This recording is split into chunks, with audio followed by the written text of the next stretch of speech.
Question number 2 को solve करते हैं। Use the factor theorem to determine whether g x is a factor of p x in each of the following cases. तो question number first की तरह यह भी question है।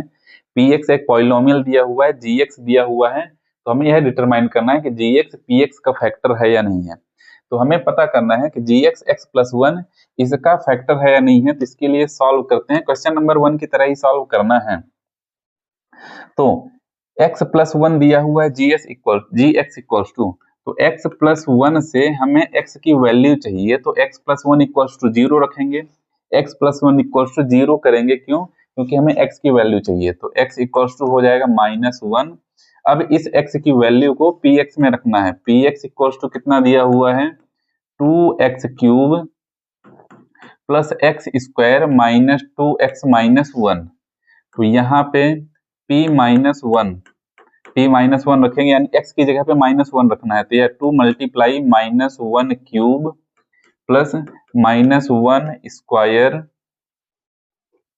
यहाँ से हो जाएगा ये प्लस यहाँ पे आ गया, x स्क्वायर है तो -1 स्क्वायर माइनस 2 मल्टीप्लाई -1 और -1 हो जाएगा, ये लास्ट में जो लिखा हुआ है। चलिए सॉल्व करते हैं। तो यह हो जाएगा 2 मल्टीप्लाई -1 का क्यूब -1 ही आएगा, और प्लस -1 का स्क्वायर 1 हो जाएगा, और यहाँ से माइनस और माइनस का मल्टीप्लाई प्लस हो जाएगा, 2 वन जा 2 हो जाएगा -1। तो 2 वन जा 2, -2 यहाँ से आ गया, यहाँ से इन दोनों को मल्टीप्लाई करेंगे तो -2 आ जाएगा। 2 माइनस 1 1 आया, और 1 प्लस 1 2 हो जाएगा। तो यहाँ पे लिख सकते हैं +2 इक्वल्स टू में आ गया 0, इतना ही आएगा ना। तो पॉलिनोमियल की वैल्यू 0 आ गई है, x की वैल्यू रखने पर पॉलिनोमियल की वैल्यू 0 आ गई है, तो यह x की वैल्यू इस पॉलिनोमियल का 0 होगा। तो इसका मतलब gx px का फैक्टर है। तो यहाँ पे लिख सकते हैं कि therefore gx is a factor of px। px की वैल्यू 0 आ गई है, तो लिख सकते हैं gx is a factor of px। Second question में चलते हैं, क्या है, px equals to x cube plus 3x square plus 3x plus 1। Solve करते हैं इसे भी। तो क्या करना पड़ेगा, x प्लस 1 इक्वल्स टू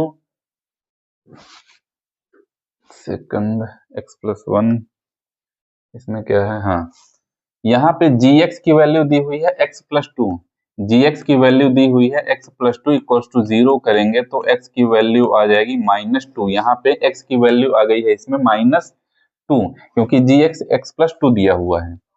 अब क्या करेंगे, px इक्वल्स टू कितना दिया हुआ है, px इक्वल्स टू क्या दिया हुआ है, x cube plus 3x square plus 3x plus 1। x की जगह पे -2 रखना है, तो p minus 2 equals to -2 cube plus 3 multiply -2 square plus 3 multiply -2 plus 1। Solve कर लेते हैं। तो माइनस का मल्टीप्लाई 3 टाइम्स माइनस से ही करेंगे तो माइनस ही आएगा, जैसा कि मैं बताया था कि माइनस का अगर इवन टाइम्स मल्टीप्लाई करेंगे तो प्लस आ जाएगा, और ऑड टाइम मल्टीप्लाई करेंगे तो माइनस आएगा। 2 का पावर 3 है, तो यहाँ पे आ जाएगा -8, और यहाँ से मिल जाएगा 3 मल्टीप्लाई -2 का स्क्वायर करेंगे, 2 2 जा 4, माइनस माइनस प्लस हो जाएगा +4, और प्लस और माइनस का मल्टीप्लाई -3 2 जा 6 प्लस 1 हो गया। यहाँ से सॉल्व करते हैं इसे, -8 और +3 4 जा 12, -6 प्लस 1 हो जाएगा -5। -8 और -5 कितना हो जा रहा है, -13, -13 प्लस 12 इक्वल्स टू आ गया -1। तो पॉलिनोमियल की वैल्यू यहाँ पे 0 नहीं हुई, तो यहाँ पे लिखा जाएगा therefore gx is not a factor of px, gx px का फैक्टर नहीं है। थर्ड पार्ट में चलते हैं, सेकंड क्वेश्चन का थर्ड पार्ट सॉल्व करते हैं। यहाँ पे gx की वैल्यू दी हुई है x equals to -3, x equals to -3 इसमें दिया हुआ है। यहाँ पे लिखेंगे